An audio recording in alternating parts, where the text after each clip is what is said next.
রাজধানী সহ আশপাশের এলাকায় আবারও ভূমিকম্প অনুভূত। সন্ধ্যায় এই ভূকম্পন হয়। রিক্টার স্কেলে যার মাত্রা 4.3 বলে জানিয়েছে আবহাওয়া অফিস। এর আগে শুক্রবারের 5.7 মাত্রার ভূমিকম্পের পর আজ নরসিংদীতেই দুইবার ভূমিকম্প হয়। রিক্টার স্কেলে 3.3 মাত্রার কম্পন রেকর্ড করে সরকারের ভূমিকম্প পর্যবেক্ষণ ও গবেষণা কেন্দ্র। সংস্থাটি বলছে, বড় কম্পনের পর এই ধরনের মৃদু কম্পন স্বাভাবিক। তবে বিশেষজ্ঞরা বলছেন, এই কম্পন আগামীতে বড় মাত্রার ভূমিকম্পের বার্তা দিচ্ছে। নরসিংদী জেলাকে ঘিরে ইন্দো বার্মা টেকটনিক প্লেটে 9 মাত্রার ভূমিকম্প হওয়ার মতো শক্তি জমে আছে। আগামী 1 মাস থেকে 3 বছরের মধ্যে এর উদগীরণের শঙ্কাও তাদের। ইমদাদুল্লাহ বাবুর রিপোর্ট। টানা 2 দিন ভূমিকম্প হল রাজধানীতে। শুক্রবারের পর শনিবার সন্ধ্যায় উৎপত্তিস্থল বাড্ডায় 4.3 মাত্রার ভূমিকম্প হয়। এর আগে 3.3 মাত্রায় আবারও কেঁপে ওঠে নরসিংদীর পলাশ, যার অনুভূতি পান নগরবাসীও। ফলে এ নিয়ে এখন রাজধানীবাসীর মধ্যে বিরাজ করছে আতঙ্ক।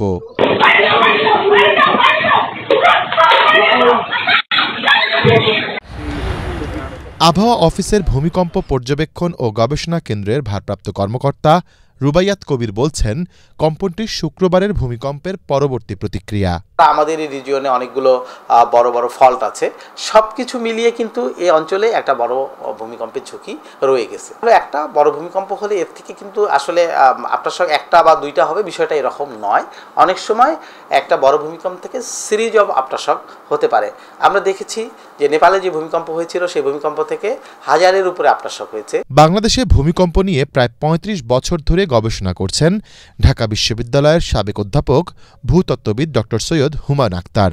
তার মতে, ইন্দো বার্মিজ প্লেটে জমে থাকা শক্তি বের হওয়া শুরু হয়েছে, যার ফলে দুদিনের ভূমিকম্প।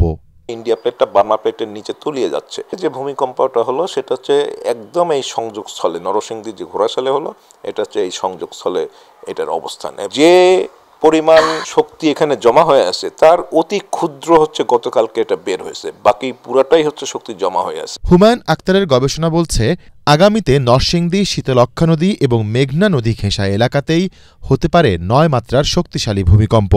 আর এমন হলে ক্ষতিগ্রস্ত হবে ঢাকা ও চট্টগ্রামের 40% স্থাপনা। জানমালের ক্ষয়ক্ষতি কমাতে এখন থেকেই সরকারকে স্বল্প, মধ্য এবং দীর্ঘমেয়াদী কিছু পদক্ষেপ নেওয়ার পরামর্শ এই বিশেষজ্ঞদের। এই যে সাবডাকশন জোনে 8.2 থেকে 9 মাত্রা শক্তি সম্পন্ন ভূমিকম্পর শক্তি এখানে জমা হয়ে আছে, সেটারই একটা আলামত, বার্তা এখানে দিচ্ছে। এটা এতদিন আটকে ছিল দুটো প্লেট, এখন ছোট্ট একটা অংশে সেইটা খুলে গেল, আনলকড হয়ে গেল। তার মানে একটা যদি হঠাৎ করে একটা ছিদ্র হয় কোনো পানির পাইপের লিকে, তাহলে আস্তে আস্তে সেই ছিদ্র বাড়তে থাকে। এটা এখন শুরু হয়েছে। হ্যাঁ, অতএব সামনে হয়তো খুব একটা বেশি সময় আমাদেরকে প্রকৃতি আর দিবে না। 1 মাস থেকে 2-4 বছরের মধ্যে এরকম বড় ভূমিকম্প আঘাত আনতে পারে। সব মশার বিরুদ্ধে সুরক্ষা দিতে এলো বসুন্ধরা এক্সট্রিম অ্যারোসল। মশার বিরুদ্ধে এক্সট্রিম সুরক্ষা।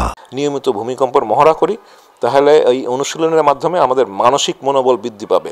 আমি বলবো যে আমার জায়গাটায় আমি সেফ না, কারণ আমার বাসা থেকে বের হয়ে গিয়ে আমি আমার বাসার সামনে একটা 10 ফিট বা 15 ফিটের রাস্তা পাচ্ছি। যদি বিল্ডিংটা ভেঙে পড়ে, তাহলে আমি রাস্তার নিচে পড়ে যাবো। করণীয় আছে একটা জায়গায়, যেটা আপনাকে আমি বললাম যে পিওএফটাকে কাজে লাগিয়ে যদি আমরা গভর্নমেন্টের যে মনে করেন বিদ্যুতের বা গ্যাসের যে গ্রিড লাইনগুলো আছে, এই লাইনগুলোকে হয়তো অফ করার ব্যবস্থা করা যেতে পারে। আসলে বাংলাদেশের এখন প্ল্যান করতে হবে যে আমরা যে ঢাকা শহরে যে বিল্ডিংগুলো আছে, এই বিল্ডিংগুলোকে আমাদেরকে নতুন করে সাজাতে হবে। আমাদের তো সবটা ভেঙে ফেলতে পারবো না, আমাদেরকে রিট্রোফিটিং করে এগুলোর স্ট্রেংথ বাড়াতে হবে। স্ট্রেংথ বাড়িয়ে আমাদেরকে এমন একটা জায়গায় যেতে হবে যেন আমাদের ভূমিকম্প হলে যেন বিল্ডিংগুলো এভাবে ভেঙে না পড়ে। একই সাথে ভূমিকম্প হলে আতঙ্কিত হয়ে বহুতল ভবন থেকে নামার প্রতিযোগিতা না করে বিল্ডিংয়ের বিম ও কলামের মাঝে দাঁড়ানো, শক্ত কোনো কাঠামো যেমন খাট বা টেবিলের নিচে অবস্থান নেয়া, মাথা, কাঁধ ও ঘাড় নিরাপদ রাখার চেষ্টা করা, প্রয়োজনে বালিশ ব্যবহার করা, আয়না, আলমারি ও ভারী ফার্নিচারের কাছে না থাকা এবং বৃদ্ধ, নারী ও শিশুদের নিয়ে নিরাপদ স্থানে অবস্থান নেয়ার পরামর্শ বিশেষজ্ঞদের। ইমদাদুল্লাহ বাবু, ATN বাংলা, ঢাকা।